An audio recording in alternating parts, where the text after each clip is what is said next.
Imagine this scene. Some guy in a leopard skin loincloth, stone axe in hand, absolutely ripped from a lifetime of physical labor, and also completely bald on top. That mental image feels weirdly wrong to most people. When we picture ancient humans, we almost always imagine them with thick, wild hair. Baldness in our heads is a modern problem, something that showed up recently, maybe because of bad diets, stress, or modern lifestyle. But here's the twist almost nobody thinks through. The biology behind male pattern baldness is incredibly old. Old enough that by the time your distant ancestors were painting animals on cave walls, there is a very good chance some of them already had receding hairlines. In fact, the genetic machinery that makes certain men go bald today probably existed long before anything we would recognize as civilization ever appeared. So the real question isn't, why are modern men going bald? It's, when did humans first start going bald at all? And even more importantly, why would evolution keep something around that looks, on the surface, like a disadvantage? Let's start by dismantling the quiet assumption sitting underneath most people's thinking,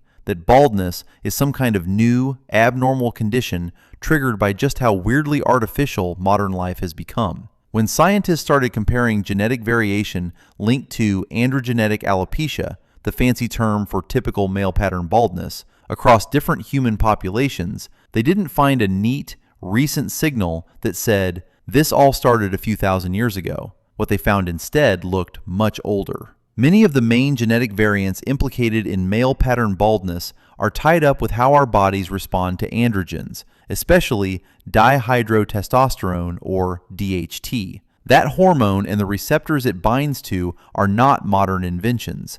They're fundamental parts of mammalian biology. The genes that code for androgen receptors have been under selection for millions of years across multiple branches of our evolutionary family tree. And here's where it gets interesting. When researchers look at the patterns of variation in these genes across different human groups, they don't see something that appeared suddenly in, say, the last few hundred generations and exploded. They see signals consistent with these variants being old enough to have been present in early Homo sapiens, and likely even before that, in our archaic relatives.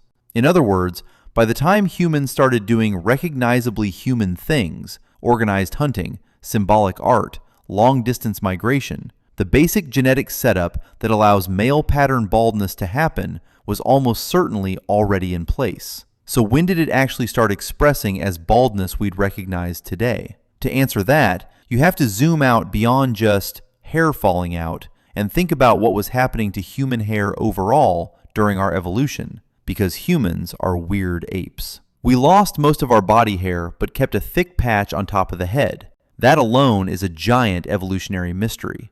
One of the most plausible stories scientists tell about that strange pattern is thermal regulation. As hominins started walking long distances in open, hot environments, losing thick body hair helped with sweating and cooling, but direct sunburning and unprotected scalp and brain case would have been a terrible idea. A cap of hair on top may have acted like a built-in shade, reducing direct solar load on the skull while still allowing heat to escape from the rest of the body. If that story is even mostly right, then head hair became a kind of premium real estate in our evolutionary design. It wasn't just decoration, it was functional. But there's a catch. Once you've got anything visible that varies between individuals, length, color, thickness, coverage, you've also built a perfect target for sexual selection and social signaling to start playing games with it. Which brings us back to baldness.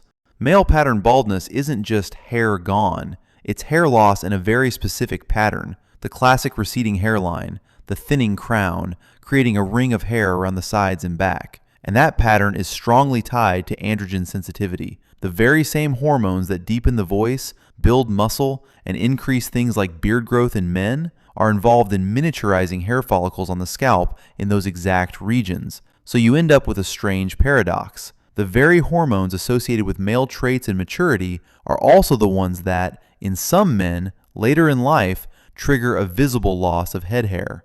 From an evolutionary perspective, that raises a big, uncomfortable question. If having a shiny, exposed scalp were truly a massive, constant disadvantage, making males dramatically less attractive or less successful at reproducing, then the genes tied to that trait should have been ruthlessly filtered out over hundreds of thousands of years. They weren't. They're still here. In fact, in some populations, male pattern baldness is extremely common. That suggests something important. Either baldness wasn't nearly as disadvantageous as people assume, or it might even have been useful in some subtle way. One idea researchers have floated is that baldness could have acted as a kind of honest signal of age and status. Hairlines don't usually start receding heavily in healthy males until after puberty, often peaking in later 20s, 30s, and beyond. Ages where, in small ancestral bands, a male might be accumulating social power, resources, or leadership roles. In a world where visible cues of age mattered, who's an experienced hunter, who's a seasoned negotiator, who's a proven protector, a partially bald scalp might have communicated something like, this person has survived long enough and competed successfully enough to reach this stage. You can see rough analogies in other animals. Think of how some primates develop obvious visual signals with age and status: enlarged canines, changes in facial coloration, thickening of certain features. Not all of those are purely attractive in a simplistic sense. They're informative. They tell the group who's where in the social hierarchy. Now, was baldness specifically selected for as a status badge? That's a much stronger claim, and the evidence isn't nearly that clear. But what the overall genetic and evolutionary picture suggests is this: baldness has been around long enough and at high enough frequencies that it's unlikely to be a brand new, purely pathological side effect of modern life. Much more plausibly, it's an ancient side effect of a biological system that does other things evolution really cares about, namely regulating male hormones, reproduction, and secondary sex characteristics. So instead of asking, when did humans start going bald, as if there was some specific year when the first sad, shiny-headed guy appeared, it makes more sense to place baldness along a long gradient of hair variation that stretches through our evolutionary history. Step 1. Our distant ancestors covered in thick body hair. Step 2. Early hominins, gradually losing body hair but retaining and possibly enhancing scalp hair as protection against sun. Step 3. Modern humans, with a complex hormonal system that, depending on the mix of genes you inherit, can keep your scalp full well into old age, or gradually sculpt it into that familiar ring of hair. By the time anatomically modern humans walked out of Africa tens of thousands of years ago, there is no good reason to think that male pattern baldness hadn't already appeared in at least some fraction of men. And once you remember how small ancestral groups were, some fraction is enough to guarantee that, yes, even in the Ice Age, someone's hairline was quietly retreating. To really get why that matters, think about the time scale. Our species, Homo sapiens, has been around for on the order of 200,000 to 300,000 years. Agriculture?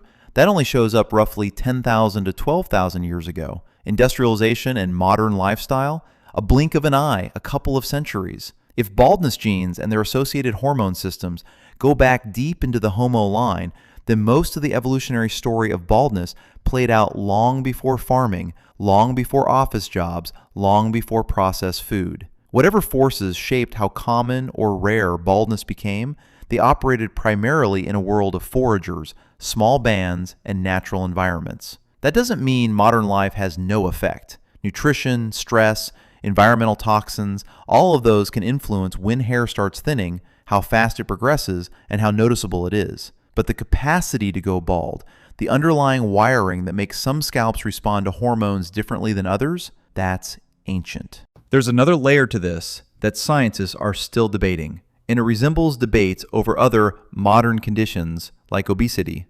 For a while, some researchers tried to explain patterns of weight gain with what's called the thrifty gene idea, the notion that genes that helped our ancestors store fat during famines now backfire in a world of constant food.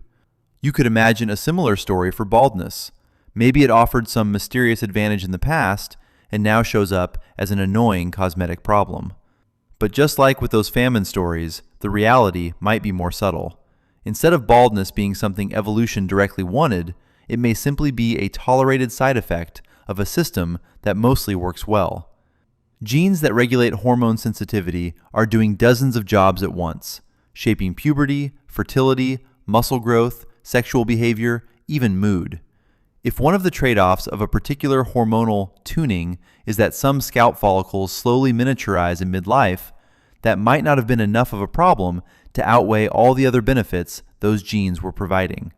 And in small, tightly knit ancestral groups, than in a mass media world where billions of people constantly compare themselves to idealized images. A receding hairline in a band of 40 people who've known you since childhood is not the same kind of signal as a receding hairline in a world of Instagram filters and celebrity hair transplants. So where does that leave our original question? If you absolutely forced evolutionary biologists to put a rough timestamp on when did humans start going bald, the honest answer would sound something like this. Baldness, in the form we recognize today, probably started appearing as soon as our species, or even our immediate ancestors, evolved the particular cocktail of androgen signaling, scalp hair retention, and long lifespans that make it visible. That likely means tens of thousands and quite possibly hundreds of thousands of years ago. In other words, long before writing, long before pyramids, long before kings, empires, and corporate boardrooms, there were already men quietly running their hands over thinning patches on the tops of their heads. They just didn't have mirrors big enough to obsess over it.